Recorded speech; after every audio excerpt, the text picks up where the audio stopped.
Secunderabad parade గ్రౌండ్స్లో ఇవాళ మహిళా శక్తి మహాసభ జరగనుంది. సీఎం రేవంత్ రెడ్డి ముఖ్య అతిథిగా హాజరై మహిళా శక్తికి సంబంధించిన పలు కార్యక్రమాల్లో పాల్గొంటారు. మహిళా సంఘాల రుణ పరిమితిని 5 లక్షల నుంచి 10 లక్షల రూపాయలకు పెంచడంపై సీఎం ప్రకటన చేయనున్నారు. మహిళా సంఘాలకు వడ్డీ లేని రుణాల కింద 500 కోట్ల రూపాయల మేర చెక్కులను పంపిణీ చేయనున్నారు. అలాగే మహిళా సంఘాల ఆర్టీసీ అద్దె బస్సుల హైర్ ఛార్జీల కింద 20.30 కోట్ల రూపాయల చెక్కులను అందజేస్తారు. కొత్త బస్సుల కొనుగోలు కోసం టీజీఎస్ఆర్టీసీకి 199 కోట్ల ఆర్థిక సాయాన్ని అందించనున్నారు.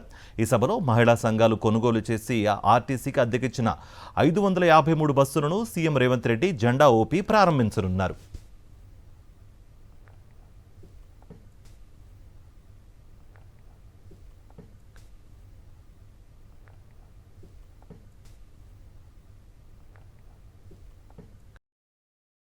మరిన్ని అప్డేట్స్ కోసం ఛానల్ ను సబ్స్క్రైబ్ చేయండి. నోటిఫికేషన్స్ కోసం బెల్ ఐకాన్ పై క్లిక్ చేయండి.